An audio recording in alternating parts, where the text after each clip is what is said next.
We're ready to move on to the afternoon sessions, and I am very pleased to present our keynote speaker for today. She is Professor Patricia Tamborelli. Professor Tamborelli has been a faculty member at the County College of Morris for nearly 20 years, and she has been granted the distinction and honor of being named the first director for the County College of Morris Center for Cybersecurity. Professor Tamborelli is recognized by her peers as an advocate for cybersecurity education and is a frequent presenter, guest speaker, and facilitator at conferences, seminars, and symposiums. So we're glad we were able to have her today. Professor Tamborelli is a current member of the Board of Directors for the Colloquium for Information Systems Security Education. She is a National CyberWatch Center Curriculum Standards member and a National Cyber League and Collegiate Cyber Defense Competition coach. And as if all that weren't enough, she is a Girl Scout Troop Leader alumna. She was a Brownie leader when her girls were active in Girl Scouts, and I hope she doesn't mind me sharing the fact that she went on one camping trip, so I'm sure there's a story or a tale behind that one. Please extend a warm welcome to our keynote speaker, Patricia Tamborelli. Hi, ladies and gentlemen. Good afternoon. I said I don't know if it's good or bad to be speaking right after lunch. Usually I don't need a microphone, but I will use this one because sometimes it's easier.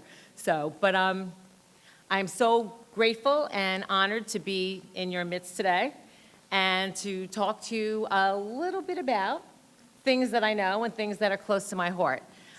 Just to clarify the whole camping trip thing, yes, I was a Brownie leader and a Girl Scout leader when our daughters were in Brownies and Girl Scouts, which was quite some time ago. They're in their late 20s and 30s now. So it was a while ago, and we did go, actually we went to Jockey Hollow. That was where we went camping. But many years ago, before Judith said, "Have you seen Jockey Hollow lately?" I'm sure it wasn't the Jockey Hollow that I was at. And I remember when we got there, they said that we had to sleep in lean-tos. I grew up in Secaucus. I had no idea what a lean-to was, and it was raining, so it's always raining, and the hole in the lean-to roof was over my sleeping bag all night, the drip, the drip, the drip, and we were there for 2 nights, and after that first night when I didn't wake up the next morning, when the next morning came, because I was still awake, I said, "Can't we sleep in a troop house? Like, please, really, a troop house?" And they said, "Yes, we'll put you in a troop house." So the second night was wonderful. Being in a troop house with the bathroom right there and no drips on my sleeping bag. So it was truly wonderful. And I was actually ready to go again as long as we were in a troop house or a hotel or anything similar. So, but I think that the experience, not the camping experience, but the experience of, I think, working with young girls and girls who you know someday will be taking over the world. Even back then, and I don't know if it's because I'm the mother of daughters, that even back then I knew that my daughters, all daughters, are destined for greatness and destined for something great. So I really cherish at the time that I was with them and with our troops. And because we lived in a smaller township in Morris County, we kind of knew everyone. So you knew the girls that were in your troop from year to year, you knew their parents, and you had some type of a insight into their lives and into what they were going through and what their lives were like at the time. So that was really wonderful. I wanted to start out today talking about service. And you are a captive audience, number one. And number two, you are a service audience. You're volunteers, you are service-oriented. All of you sitting here in front of me knows the value of service. But service does take a lot of forms. And I think that some of us, even though we are paid in our positions, in our jobs, those jobs still give us many opportunities for service. And I think that was kind of the approach I wanted to take. Not to talk to you about service, because you all know, you do it. You serve. You definitely serve. But I think that it's the times when we don't realize that when we're not in a volunteer situation, when we're not in a classroom, I think those are the times and the opportunities really, truly for service. And it's the service that we do instinctively because that's what we all do in this room. We all serve in this room. So because we do, even when you're not in a formalized service setting, we're still serving. And I think that that's kind of what I wanted to lead into with talking about what I know best, and what I know best, other than not camping, I don't know that best, but definitely motherhood, having two daughters all these years who I have the great pleasure of being very close with, and still very close with now. I see the effects. I see things that I did when they were younger, and I don't mean service, volunteering, but just, and when we came in before the presentation, right before lunch, and listening to some of the things that were said during that presentation really, really hit home.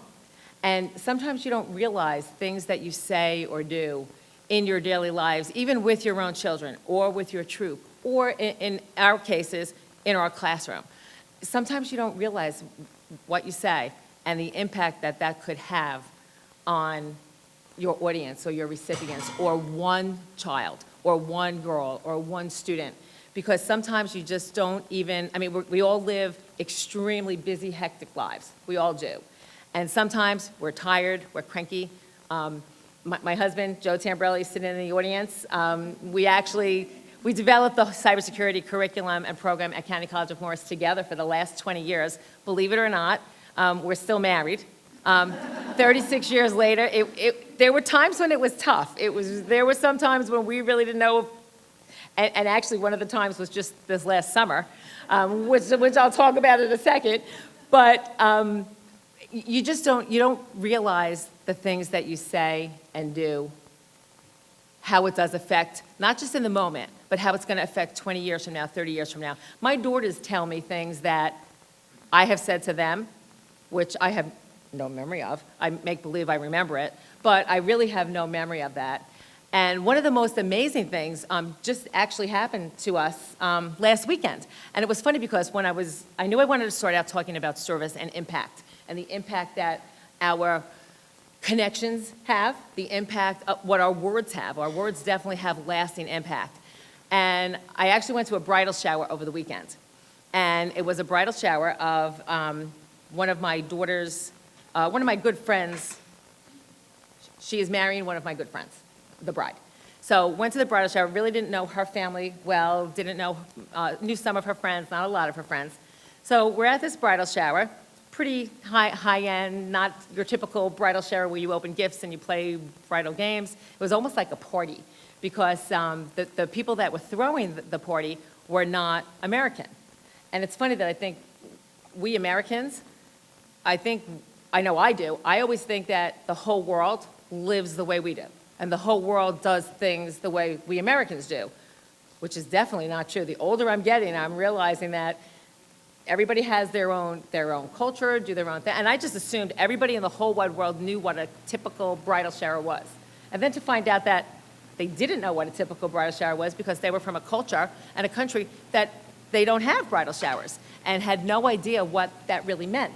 And imagine trying to explain to somebody who is not American what a typical American bridal shower is like, where you sit and you open gifts and you play these games and, there's like paper grooms under your seat and whoever has, the paper groom like wins a prize and, how well do you know the bride? And it was so interesting that they really didn't get it. They had no concept. So they decided that, somebody actually said, a bridal shower is to show the bride how much you love them and how excited you are for this next chapter in their lives. So they decided just to throw a party. So it was just a cocktail party. There was a DJ, there was dancing, there was no opening gifts, there was no grooms under the seat, but it was really so much fun. And in the midst of all of this, this young woman comes up to me, and she kind of looked vaguely familiar, wasn't sure. So she says to me, "I have been looking for you for 10 years. Okay, I'm in cyber. My husband's a retired policeman. So when somebody says, I've been looking for you for 10 years, immediately I go to creeper. This girl's a creeper. Even though she's a girl, I'm like in creeper mode. So she says to me, I've been looking for you for 10 years to thank you. Oh, phew, okay. Not a creeper, she's looking to thank me. So she said to me, 10 years ago, she said, we were at a concert, and we happened to be backstage because we knew the people that were giving the concert. So I was backstage. I was in what they call the green room, is the room where you get ready or where you relax. And so she said to me, I was talking to you in the green room, and you said to me, everyone should learn how to code. And I said, yes, because my daughters have been hearing that since they've been born, that they should learn how to code. Everybody knows should know how to code. And she said to me, you said that to me 10 years ago. We were sitting in the green room, you said, everyone should know how to code. Everybody needs to learn that. And she said, at the time, 10 years ago, she said, I was a PR intern. I was a public relations intern. She said, so coding was not even anything I was thinking about because I knew I wanted to get into public relations, which is why she was there, because she was an intern. And she said, but what you said to me had such an impact on me that I went to school, not just for PR, but I also learned how to code. I was like, yes, somebody listened to me. And she said, and now I have 3 different locations for my public relations company. She said, I am in 3 different states, and my public relations company is known across the United States. And she said, if you didn't say that to me, I would not have even thought about coding. And she said, even though I'm not a programmer and I don't code now, she said, it's helped me build my business. And she said, it's helped me be unique with my business because most publicists do not program. So she said that it was, and I was like, of course I started crying because that's what I do. I just start crying. And I couldn't believe that something that I said 10 years ago in a setting that was not my classroom setting, it was not a setting, an audience setting where I was giving a seminar or a speech or just talking. It was just talking. It was just talking to this young woman. And the fact that she came back or said to me, I was looking to thank you for 10 years, I was so overwhelmed because, again, when I was thinking about coming here today and what was I going to talk about and how was I going to tie this in, I was like, thank you. Thank you so much because this is exactly what I wanted to say and how I wanted to lead in to really the next thing that I wanted to talk about. And the next thing is how, well, this is really, I guess, 36 years still married. This is for you, Joe Tamborelli.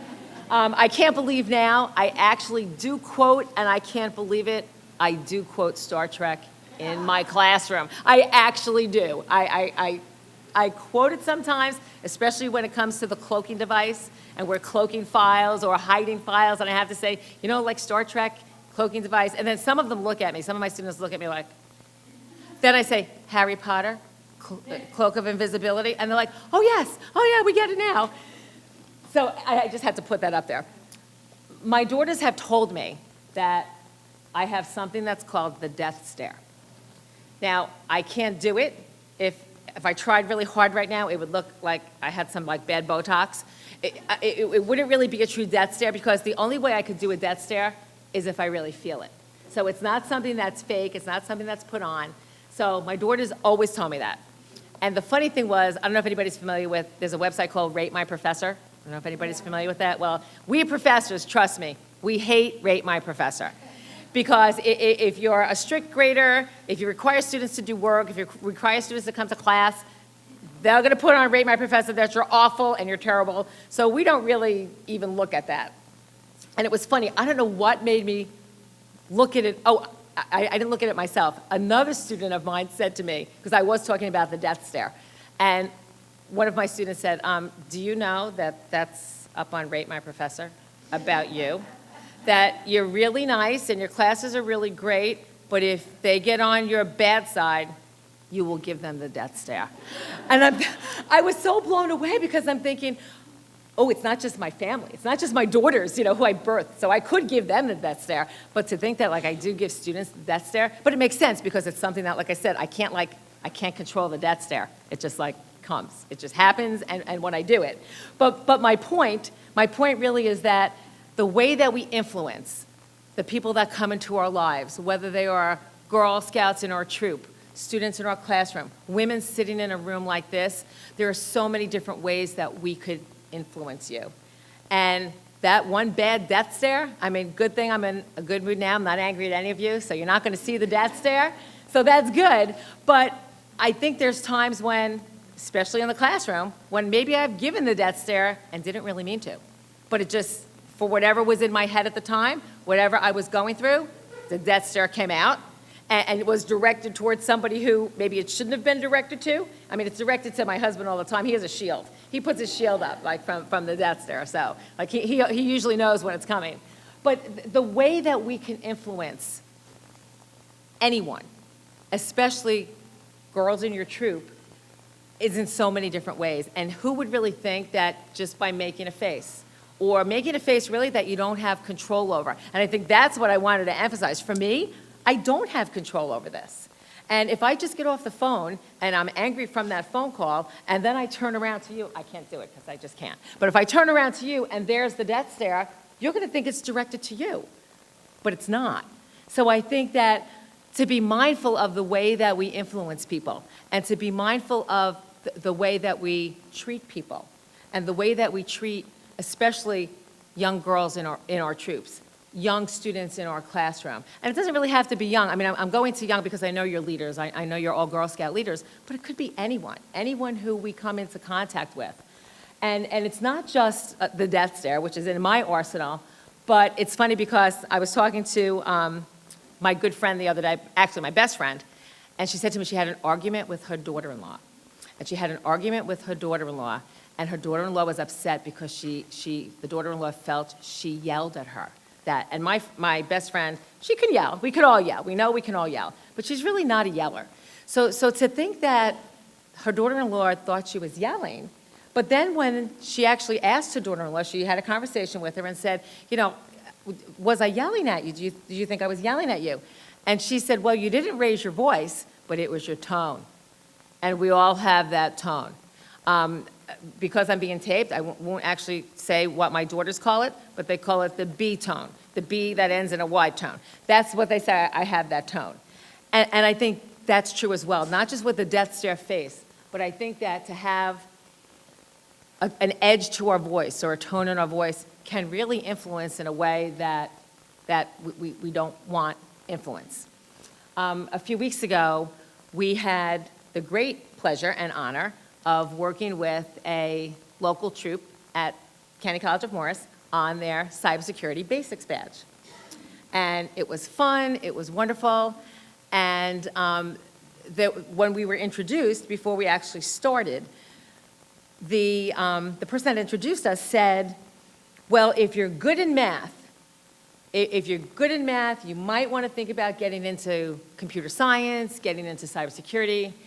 And it's funny because I knew we were going to speak next, so I wasn't really looking at reactions of the girls and their parents that were in the room, in the space. But afterwards, after we were introduced, the first thing I said was, before we even started to speak about cybersecurity or to speak about the badges or anything, I said, just so all of you know, I hate math. And not only do I hate math, I'm so bad at math. I am so bad that math to me has really been, other than the husband's, been the bane of my existence, like my whole life. Because math, and he knows, he's shaking his head. He always says that if I was good at math, like right now we'd be on some like island that we would own right now, you know, if I was good at math. But I'm terrible at math. I hate it, and I have to really work at it. But for 20 years, I've been working in cybersecurity. I code, I program, I know algorithms. I can't write them, but I could look at them. I know what they're saying, I know what they're doing, and I still hate math. I still hate it. You would think 20 years later that math and I would kind of become friends. No, we're not friends. We're enemies. Still enemies. And that was how I started out speaking. I started out before we even looked at the first activity for the badge, that was what I said. And again, I didn't really gauge anyone's reaction, but afterwards, when we were done, before we went home, I had a scout and their parent came up to me and said, you don't know how glad we are that you said that, because she wants to get into computers and computer science. And it wasn't anything that was said to discourage. when we were introduced, and in the words that the introducers used, it was not meant to discourage. It was really meant to uplift, and to uplift girls, I guess, that are good in math. It was meant to uplift them, but when we say something that is uplifting, at the same time, to some, it's degrading, and it's devastating. And I am definitely guilty of that as well. I think we all are. We're all guilty of that. We try to say something that we think is going to be positive, and it is. It is something that's positive, but to somebody, it could be negative. And I think that for 20 years that I've been in cyber, or over 20 years that we've been involved in cyber, I hear all the time, we need more women in cyber, we need women in STEM, we need women in computer science. And I think the truth of the matter is, we need more everyone in cybersecurity. We need more of everyone in computer science, in STEM, in science, technology, engineering, and math. We need more people, more humans we need.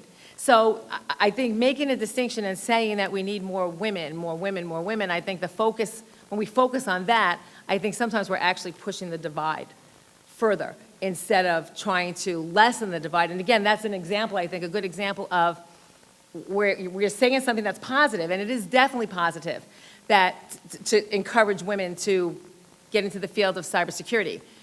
But to say we need more women and we're going to have a women-only conference or a women-only session or a women-only seminar, I think that, again, I think that creates a problem that really wasn't there, but now it's there because it's talked about and it's said. And at County College of Morris, we try to really, and the speaker before us was also talking about inclusion and inclusivity, and we try to not make any kind of discrimination against any type of student, young, old, returning student, male, female, any gender, sexual orientation, whatever. We don't make any distinctions. Everyone is welcome. Every human is welcome, and every human should be encouraged the same. So I just think it's interesting that the words that we say, the faces that we make, the tone in our voice definitely conveys attitude. And it could be not the attitude we're trying to convey. And even the presenter before mentioned how when things are said, different people interpret it differently. And it's wherever you're coming from, how you interpret what's being said. So I think that the one thing that I've learned, it's really funny that now that I'm old, doing this for so long, we had our first grandchild. I would say we had our first grandchild this summer. It's so funny because every time I say that, I have to say, no, we didn't have our first grandchild. Our daughter had our first grandchild, but I always say we did. I always say I had my first grandchild. And some people, and again, you talk about attitude, you talk about wording, you talk about things that I'm saying. If I say I had my first grandchild this summer, you'd be thinking, well, that's pretty amazing. You know, how did she do that one? How did she have her first grandchild? And I think there was a song, on my own grandpa. There was a song like that one time. So I think it's interesting that, again, the things that you say really can be interpreted in many, many different ways. So what I do know for sure, and sometimes I don't really know it that well, I know cyber. I'm always learning cyber. Every single day, I learn more about the field. My husband and I have been involved in this for 20 years. He's a retired policeman, so he's actually been involved in the security business for 27 years before that as well. And what's very interesting is that we do bring a different perspective to cybersecurity. And the perspective that we bring is just this. Cybersecurity is normal. It's natural. Every human has a need to be safe.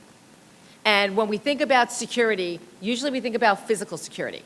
And that's the first thing that comes to mind, especially when you're troop leaders and you are responsible for the safety of these girls that are in your troop. Yes, you're responsible for the physical safety, but you're also responsible for the cyber safety of these girls. And I think that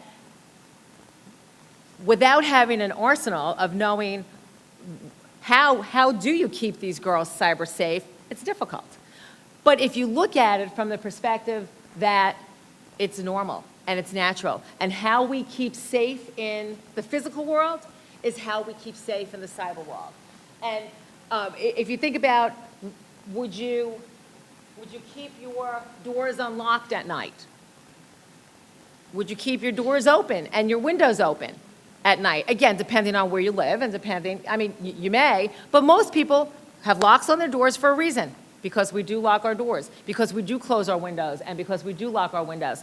And that's probably the easiest thing that you could do to protect yourself in the cyber world or from cybersecurity threats, is just to keep things closed. And how do we keep things closed? We keep things closed by turning things off. Our cell phones, I bought my cell phone up here not because I was on my phone, but I bought my cell phone up here, oh, sorry, some Instagram things up there, but I bought my cell phone up here because this is what we do. We have mobile devices that we have attached to us all the time, 24/7. All of us, we do. We live in a mobile world, we live in a digital world, we live in an electronic world. We live in an always-on world. So because we live in an always-on world, one of the easiest things you could do is, those of you that have cell phones, doesn't make a difference what kind of make, model, whatever, the easiest thing you could do is to turn off your Bluetooth and your Wi-Fi when you're not using it. When you're home, in your home network, same thing. This just lists some types of threats that we face in cyber, and I know the subsequent slides have different ways to counteract or to mitigate or to lessen these threats. I think the biggest threat that we face as humans is social engineering. And does anybody know what social engineering is? Anybody know social engineering? Anybody? Anybody know what it is? What do you? So that's where somebody comes in, like, for example, we had this happen at my job where they spoof your email address, they send an email to me as the CFO and says, my boss sent me an email saying I need you to wire $50,000 to this bank account. Yes. Absolutely. And what it does is, I'm just scrolling through these quickly, this is an example of an email from the IRS. We found that you are due a refund, but in order for you to get this refund, we need your bank account number, and we need your social security number, and we need all this information. So social engineering is just really exploiting our social nature. We're social humans. Social humans want to help other humans. You're all here, I don't tell you that, you're all volunteers. So we like to help. We like to help humans. And social engineering relies on that. Yesterday, ironically enough, our youngest daughter, who is in her late 20s, she actually was the victim of a social engineering scam yesterday. And it wasn't, good thing it wasn't electronic, it wasn't through the computer, it was a phone call. She got a phone call at work. She's a personal assistant in Midtown Manhattan for the ex-CEO of Coach Handbags, so pretty high-powered job she has. And she gets a phone call right around lunchtime, and the phone call says they're from the Social Security Agency. And they're going to suspend her Social Security number because it was involved in money laundering in Texas through the cartel. Now, she watches all those Netflix cartel series, so of course that's all she panicked. So they didn't ask her for her Social Security number, but they asked her for her name and her birth date. Because like my husband said, they already had a list of Social Security numbers, and now they're just going to try to match that birth date and that name to that whole big database, that whole big list that they have. So, and she lives with two parents that are crazy, that are cyber crazy, as she calls us. We're cyber crazy. And we tell them all the time what to beware of, what to look out for. So she knew. I mean, well, sort of, kind of. She did know. But she was busy. She wasn't thinking. They didn't ask for, she knows not to give her social to anyone. She knows that. But to give her birth date and her name, that in the moment didn't seem so bad. So what did we do? What we did was we called the Social Security Agency. We filed a report. Who was that? Who you were talking to? You were talking to was the FTC? Who you called first? Oh, the Ford agent. Yeah, right. The Internal Revenue Service, right. The IRS we called, Social Security. Yes, and that was what was the most socially engineered aspect of this whole thing, was the phone number that called her was the actual 800 number for the Social Security Agency. The actual phone number. And it was funny because when she called us, she was all upset. She was upset, not that she was scammed, because she wasn't even thinking that. She was upset that she was involved with the Mexican cartel. That's what she was like, because of those Netflix shows. That's what she was really upset about. But then, when she gave us the phone number, and that's the first thing we do all the time when we footprint anything in cybersecurity, the first thing we do is check the phone number. And to see that the phone number came back as the legitimate phone number, but there's so many ways that you could spoof, meaning fake, things that are legitimate, which is exactly what they did. So, and the good thing was, I went on some government website, and it did say that it lists the top 5 scams of the week, and the top 5 scam was a Social Security scam. But it wasn't that one, it was a similar one.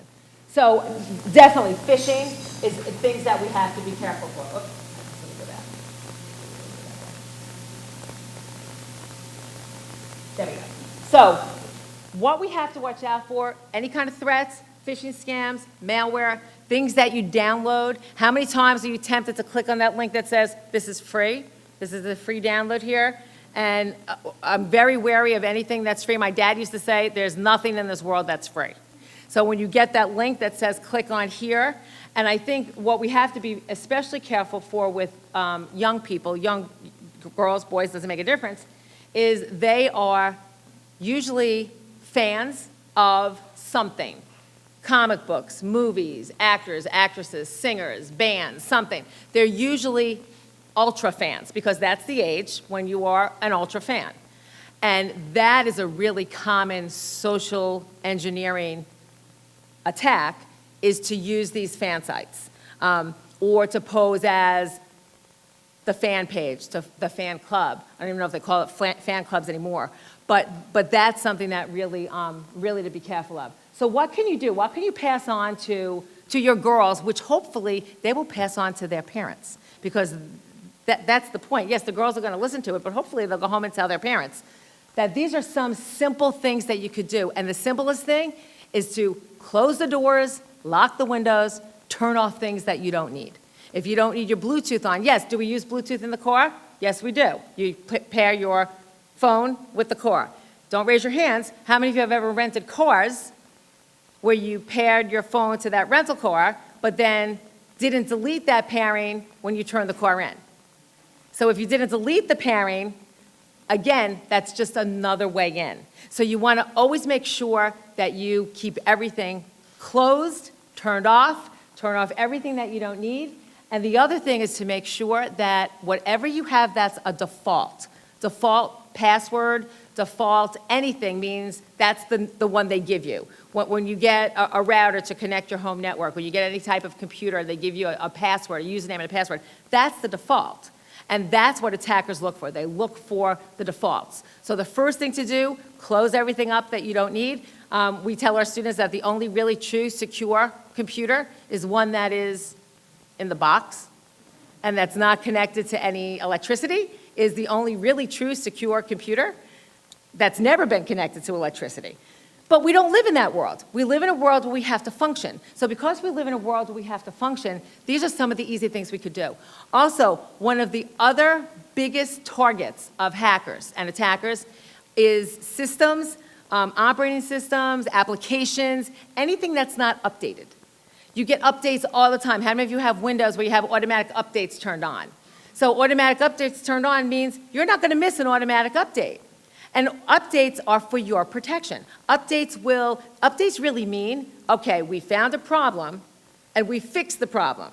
So we fixed the problem a day late and a dollar short, we fixed the problem, but it's fixed and here's the update to protect you from that. And usually what happens is there's an attack based on that problem, based on the problem that they found. So then they fix the problem, they send out the updates. And if you're not aware of that, if you're not looking for those updates or know how important they are, and it's for everything. It's for hardware, firmware, software, operating systems, everything.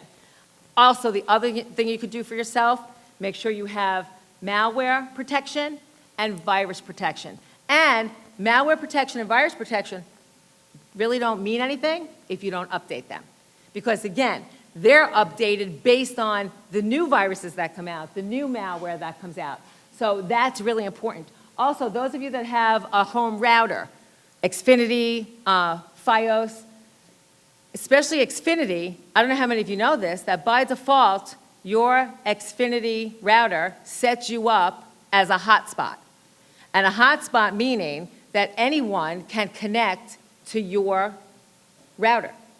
So the one thing that you might want to do, I think I even have a slide up here that shows it, you might want to make sure that in Xfinity, if you go into My Services and Equipment, where it says Manage Your Home Hotspot, there was a time when you had to turn it on if you wanted to be a hotspot. Now you have to turn it off. And that seems to be the way that everything has gone today, that you're opted in for things and you have to opt out. Not like in the olden days where if you wanted to participate, you had to opt in.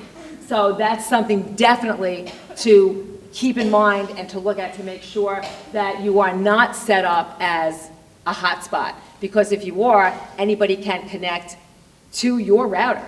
And if you don't have the right protection on your computer or on your network, they could get into your network and into your system. And the other thing that I always forget to mention with routers is that there's something called an SSID. And an SSID is your identification number for that router. You could definitely disable that. You could disable that from broadcasting, because now when your neighbor is sitting in their family room and they want to connect to the internet, you don't come up. Your network does now not come up in their list because you've turned off that you are broadcasting. Of course, you could also secure it. You could secure your home router and secure your Wi-Fi, so somebody needs a username and password to get in. But how many times, we just had this conversation in class, we live in an open environment today. We live in an open society. Think about how many places you connect to open Wi-Fi. When you connect to open Wi-Fi, you are open. That's what that means. Open Wi-Fi means you're open. That means that the person sitting at the table next to you in Starbucks could be running a packet sniffer program and could watch every single thing that you are transmitting. Every time you hit that enter key with your username, your password, your credit card number, everything that when you hit that click button, they are capturing those packets and they are seeing what's in those packets in an open Wi-Fi. So whenever you could connect to a secure Wi-Fi, always opt to do that. What we have FiOS. And FiOS gives us the capability of downloading a VPN, which is a virtual private network, to our phones. So you could look into that. I think the cost is, what is it, $4 a month or $5 a month? $3. $3 a month. So I think that it's definitely something to keep in mind and to be wary of, that when you connect now, I don't ever have to connect to an open Wi-Fi, because every time I connect with this virtual private network, network means what's going through that network is encrypted and is encoded. That's in code. So anything I do, my username, my password, my financial information is all encrypted. So just little tips that you could pass on, and hopefully that the girls could pass on at home. Also, the other thing that people don't realize is that in Gmail, everybody has Google Mail, everybody has Gmail. In Gmail, you could actually check your privacy settings, and you could look to see if anyone has connected to your Gmail account. We have multi-factor authentication today, meaning that it's not just username and password. They will send you a code, either text it to you, email it to you, you provide them back with the code, and then you have access. But even with that, this will really, actually, since we use the multi-factor authentication in Gmail, we have not had anyone connecting to our Gmail. People actually do that. They actually connect to your Gmail. And if they're connecting in there, think about things that you email back and forth. Any type of personal information, financial information. The biggest thing that I'd like you to know, I guess, or that we'd like you to know, is that be aware. Just like you're aware in the physical world when you're walking down the street at night and you're alone and you suspect it's a bad area, you're going to be very aware and very on high alert. And because we live with these things connected to our hip, it's part of us, so we don't really think about it. We don't even think about awareness or being aware. So be aware, be cyber aware, not just physical aware, and be cyber aware all the time. Every time you pick up this device, I'm hoping at least for the rest of the day, you'll think, oh, well, what am I doing? What am I doing when I go here? What am I doing when I click here? Who can see what I'm doing? So be cyber aware. Be cyber aware, be cyber smart, and these are just some things that you could do to help you be cyber aware. Also, I'll make this presentation available if anybody would like this. At the end, I do have cybersecurity resources. We also have some handouts for you to take when you're leaving. And the Center for Cybersecurity at County College of Morris, we're in the process of redoing our center website. And once we redo our center website, which should be within a week or so, when I redo the website in a week or so, we are going to have a link up there for the Girl Scouts. So because we're going to put all the information that we did for the badge work and everything from today, and there'll be a lot of resources, and we have resources that are separated from K through 8, 9 through 12, resources for parents, resources for educators. So we have a wealth of resources. And also, if any of you would like to bring your troop to County College of Morris, even if you're not working on a cybersecurity badge or a STEM badge or any badge, please feel free to give me a call, bring them to CCM. We could do something fun with them. We have a lot of fun coding, cryptography exercises that we do for young people. So please feel free to call me, schedule a time for you to come in. We're here on a Saturday. We work Saturdays, so it doesn't make a difference. After school time, anytime. So please feel free to use us. County College of Morris is, even though we're up in Morris County, and some of you I know from different parts of the states, take a field trip. Come up by us. We're here for you. We are the only center of academic excellence certified by the NSA DHS. We're the only two-year school in New Jersey that is a center of academic excellence in cybersecurity education. So the only one, and we welcome all of you from any part of the state. Really, from any part of the country, we welcome you. So thank you. Thank you, thank you. Thank you so much, Professor Tamborelli. I think we're all going home a lot more informed and possibly a little more paranoid, but that is a good thing in this case. And we also like to thank your husband for joining us as well and for supporting the Girl Scout mission. Thank you for both of you.